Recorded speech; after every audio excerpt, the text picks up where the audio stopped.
Bapak, saudara-saudara, Romo Kardinal, Monsinyur, para pimpinan gereja, semua umat Tuhan yang terkasih di dalam Yesus Kristus. Shalom buat kita semuanya.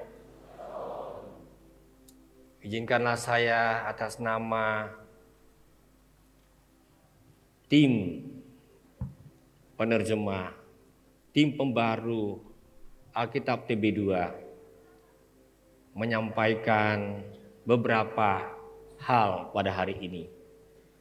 Dengan rasa haru, dengan rasa syukur kepada Tuhan yang memiliki gereja dan memiliki kitab suci, bersabda melalui kitab suci. TB2 itu apa sebenarnya? Izinkan saya untuk berbagi cerita beberapa menit ke depan ini.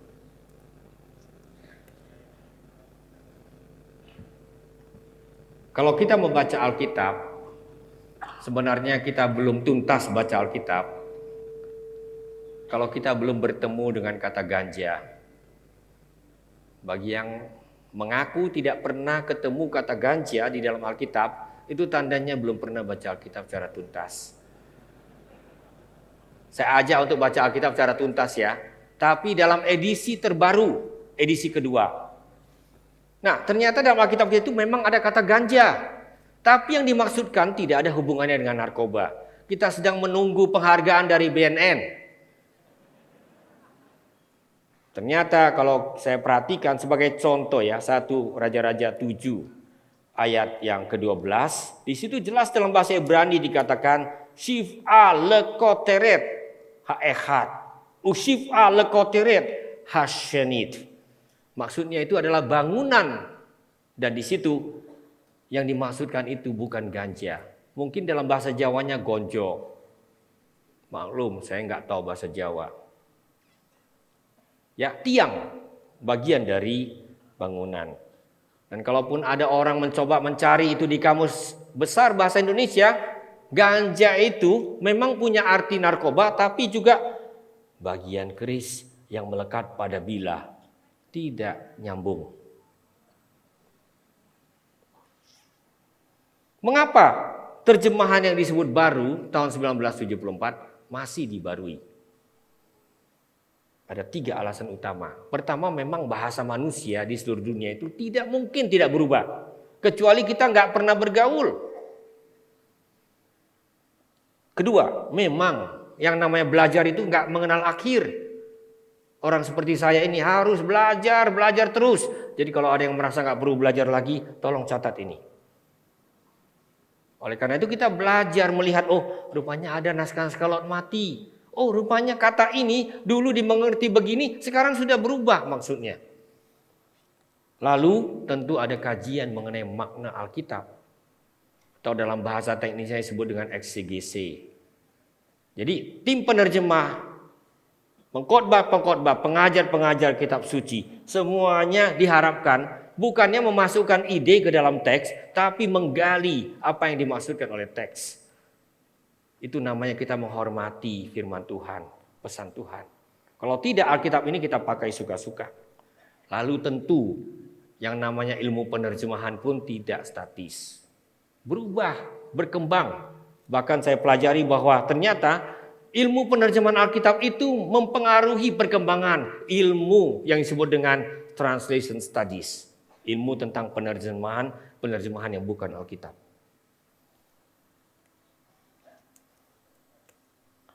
Mari kita lihat contoh sederhana. Dalam Alkitab kita itu banyak kata daripada terpisah. Itu jumlahnya saya catat.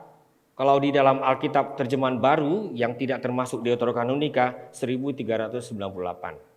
Kalau ikut Deuterokanonika tambah 147.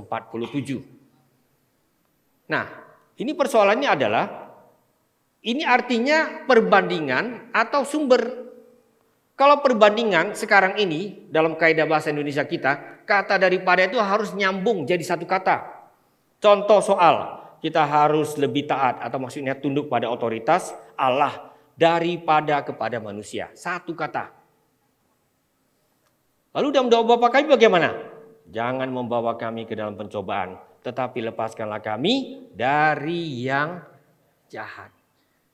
Jadi kalau kurang huruf bukan berarti doanya jadi batal. Maksudnya yang paling penting. Dan sengaja saya tampilkan bahasa Yunani supaya kita betul-betul paham. Tim penerjemah tidak pernah hanya ganti bahasa. Daripada, karena ada kata malon, di situ artinya perbandingan. Dari, karena ada kata apo yang memang artinya sumber, dari. Jadi begitu cara bekerja di belakang layar. Hanya hari ini saya tampil di depan layar. Terjadi pergeseran makna. Orang sekarang suka kata dahsyat. Tahukah kita dahsyat itu dua artinya? Silakan buka KBBI, Kamus Besar Bahasa Indonesia. Tentu artinya hebat, luar biasa. Tapi artinya juga takut, menakutkan, mengerikan. Nah, dalam Alkitab kita, kadang-kadang ini jadi menimbulkan kerancuan. Aku menentukan bagimu akhir hidupmu yang mendahsyatkan. Tolong ahli bahasa Indonesia, terangkan pada saya apa artinya. Mendahsyatkan, bikin makin dahsyat, bikin makin hebat. Kami ketika membaharui Alkitab ini bukan lihat dulu teks Indonesia ini, betul. Kami lihat bahasa Ibraninya. Balahot itu pluralnya, majemuknya, ya. Dan itu artinya apa? Menakutkan, mengerikan. Oleh karena itu, kata dahsyat yang tidak dahsyat kami kembalikan kepada arti menakutkan, mengerikan. Nah, contoh lain adalah keji. Orang sekarang bilang, keji sekali ini. Apa artinya? Apa artinya? Bengis, kejam. Padahal kata keji dulu itu artinya apa? Kotor, rendah, hina. Silakan buka Kamus Besar Bahasa Indonesia. Lalu apa? Tiba-tiba ada contoh dari Kejadian 46 ya. Ini tentang Yusuf. Keluarga Yusuf. Karena orang Mesir itu menganggap gembala kambing domba itu suatu kekejian. Memangnya mereka kejam. Kerjanya apa? Membantai kambing domba kah? Bukan. Karena dulu kejinya artinya apa? Hina. Menjijikan, memualkan. Oleh karena itu TB2 melihat kembali bahasa Ibrani. Toeva. Artinya apa? Menjijikkan. Jadi kami selalu kembali ke bahasa sumber itu untuk mengembalikan kepada bahasa Indonesia masa kini. Ya, mari kita lihat contoh lain. Maaf, agak cepat ini.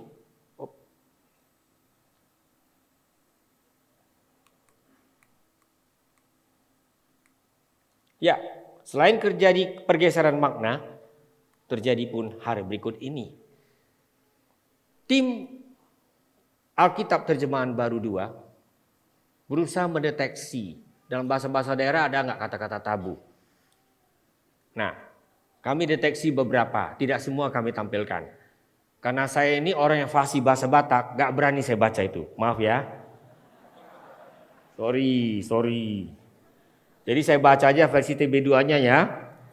Ia memelanai keledai itu dan berkata kepada hambanya. Dalam bahasa Ibrani apa? Naara. Hambanya yang masih muda lah, kira-kira begitu. Ya. Begitu juga yang bahasa Jawa. Gak berani saya bacanya, gak usah ya. Kota Susan pun bersorak-sorai dan bersukaria. Ada bahasa daerah lain, tapi kadang-kadang gak bisa dicari sinonimnya. Jadi kita berusaha supaya Alkitab ini ketika dibaca dari mimbar, terhormat, agung, luhur, firman Tuhan yang menyapa kita. Dan kadang-kadang kalau Tuhan marah memang dia gunakan kata-kata yang kasar, jujur saja ya, bahkan kotor supaya kita sadar gitu. Tapi kami berusaha, namanya juga orang Indonesia ya. Ketika Tuhan marah pun kami bikin supaya dia agak ramah dikit.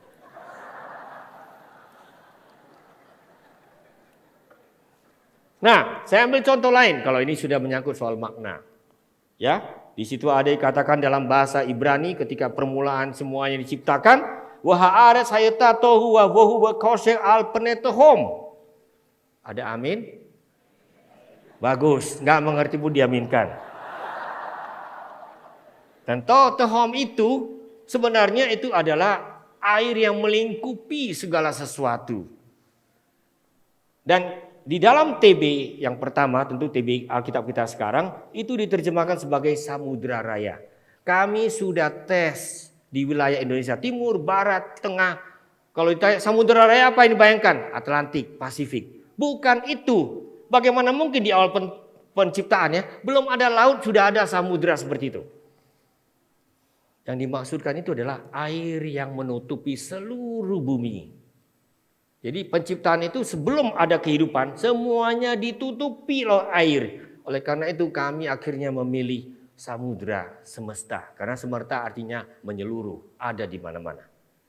Nanti baru pada hari ketiga air dipisahkan. Yang di atas dengan yang di bawah bumi. Jadi laut muncul terlalu cepat. Samudra muncul terlalu cepat. Oleh karena itu dengan sengaja ini diubah. Nah, contoh berikutnya. Ini agak kontroversial. Tim, tentu saya juga ikut di dalamnya.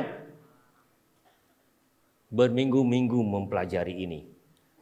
Kata syaraat dalam bahasa Ibrani itu benar enggak kusta? Dan jujur kita mengaku ini terjemahan tradisional. Kalaupun disebut kusta, ini kusta khusus. Kenapa? Karena kustanya bisa timbul pada apa? Bulu domba, linen, benang lungsin, benang pakan, barang apapun dari kulit. Wah, ini kusta ajaib. Karena kita tahu kusta tidak mungkin pindah-pindah. Itu karena memang terjemahan dari Septuaginta, terjemahan Yunani yang sudah memakai kata lepra. Lalu lepra ini dulu di dalam bahasa Yunani maksudnya bukan kusta. Itu sesuatu penyakit kulit yang bersisik. Silakan kalau ada tadi Romo Daniel ya. Ya misalnya dari gereja ortodoks fasih bahasa Yunani, silakan. Benar gak saya katakan?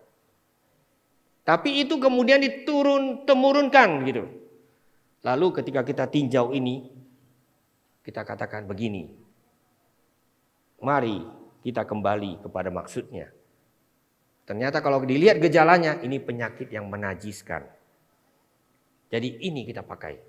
Tentu bagi mereka yang masih rindu pada kata kusta, kita berikan catatan akhir. Buklet yang tersedia ini mendampingi Alkitab yang sebentar lagi akan diluncurkan, itu dimaksudkan untuk memberi penjelasan.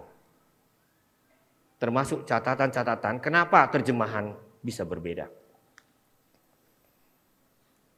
Nah, satu lagi, saya sudah hampir di akhir. Karena saya tahu rupanya kita tidak sabar untuk mendengar akhirnya. Coba bayangkan, dalam Alkitab kita, seluruh Alkitab kita, ada kata jemaat, tapi tidak ada kata gereja. Ini sangat serius saya katakan. Tentu benar, kalau kita lihat perjanjian baru, jemaat-jemaat itu adalah jemaat setempat. Beribadahnya pun di rumah-rumah. Tapi kalau kita bicara tentang jemaat dalam arti yang menyeluruh, kata yang paling wajar adalah gereja. Karena gereja bisa setempat, tapi bisa juga di seluruh dunia. Oleh karena itu, dengan memilih beberapa teks, tim akhirnya memutuskan. Kalau begitu di beberapa titik, termasuk di dalam contoh yang saya berikan ini, mari kata eklesia kita terjemahkan sebagai gereja. Tentu ini perubahan yang betul-betul dipertimbangkan dengan sangat cermat. Apalagi kalau ada katakanlah terjemahan yang bisa membingungkan, menimbulkan salah pengertian. Misalnya Wahyu pasal 3 dan 14. Inilah firman dari Amin, saksi yang setia dan benar, sumber dari ciptaan Allah. Itu TB2. Terjemahan Alkitab yang sebelumnya, permulaan dari ciptaan. Dan beberapa pembaca Alkitab syukur sudah sampai kepada ketelitian itu. Mereka bertanya, itu berarti Kristus yang bangkit itu, Kristus yang bahkan sudah ada sebelum dunia ini diciptakan, itu diciptakan Tuhan. Permulaan dari ciptaan. Lalu kami teliti kembali, di situ ada kata arche. Arche itu banyak artinya. Asal muasal, sumber, bahkan penguasa. Di situ kata arche. Lalu konteks yang tepat supaya kita tidak ragu-ragu. Kristus itulah sumber dari ciptaan Allah. Ini salah satu koreksi yang sangat signifikan ya. Bukan berarti yang dulu salah, tapi yang dulu itu bisa disalah mengerti. Ya, saya ingin bercerita lebih lanjut. Tapi katanya saya harus bicara secara terbatas. Oleh karena itu, saya ajak kita bersyukur untuk kehadiran TB2. Mari kita baca bersama, saya mulai dari bahasa Ibrani. Ibu dan bapak sekalian, semua kita membaca terjemahan barunya. Hodula Adonai kitov, kila olam kasdo.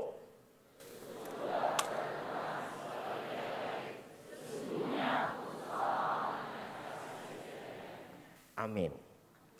Sesungguhnya dulu adalah bahwasanya.